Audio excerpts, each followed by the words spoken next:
Sri Ravindranath Kumar. Sir, thank you, sir, for the opportunity to speak on behalf of the ADMK party. On Mosna, thanks on the address of Honorable President of India. So the address of the Honorable President is not only a report of the achievement, but also a blueprint of the future vision of the government.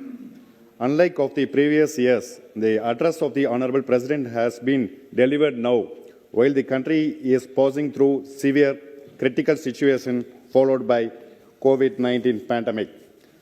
Sir, it is a matter of immense pride that India, under our Honorable Prime Minister, Sri Narendra Modi ji, is conducting the world's largest vaccination program, namely Covaxin and Covishield, which are produced indigenously, by making lakhs of corona vaccine dosages made available to several countries.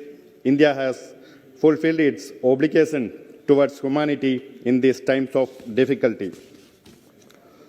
Sir, our Honorable President, during his speech, has elaborately explained about the achievements in the field of healthcare.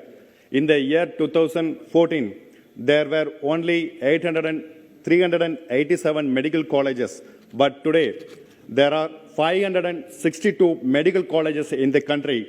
At this juncture, it is pertinent to mention that my state of Tamil Nadu is blessed with 11 medical colleges during last year. Sir, Honorable President, in his address at para number 6, explained the twin challenges which was standing in front of the government. Number one is to protect the citizen from global health catastrophe, and the other is to protect the economy. It is fact that besides announcing a record economic package for reviving the economy, the government took care to ensure that no poor person went hungry, particularly during the lockdown period. Sir, agriculture is another important sector which has benefited by various schemes of the government. I appreciate the steps taken by the government to enhance the contributions of the agriculture in the national GDP.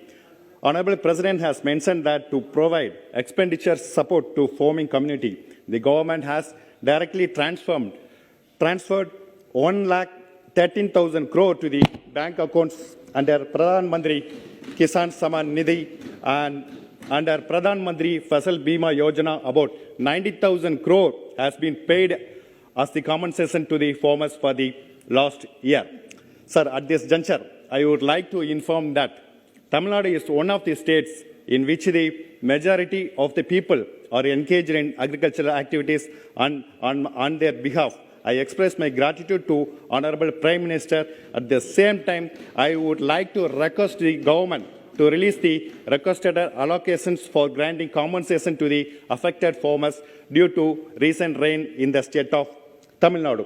Sir, the implementation of Pradhan Mantri Awas Yojana is one of the achievements of the government, as mentioned by Honorable President. I would like to remember here that this scheme was launched by our Honorable Prime Minister in 2015 with the aim to ensure housing for all, along with the target of 1.12 crore houses in urban areas in the country.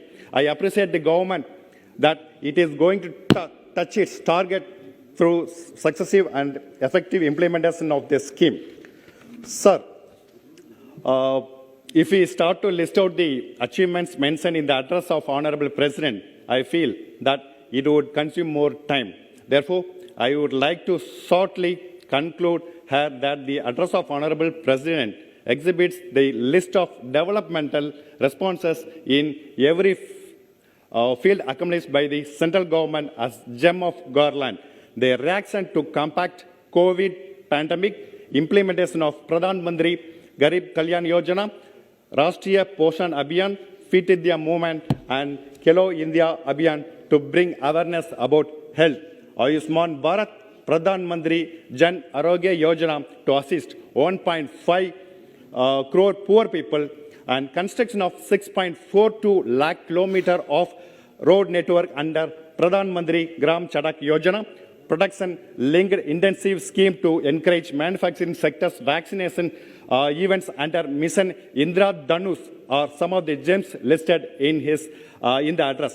Sir, I once again congratulate the government and Honorable Prime Minister to march forward with enhanced development in every field and prove as a model of effective governance once again to the country and to the world as well. Thank you very much.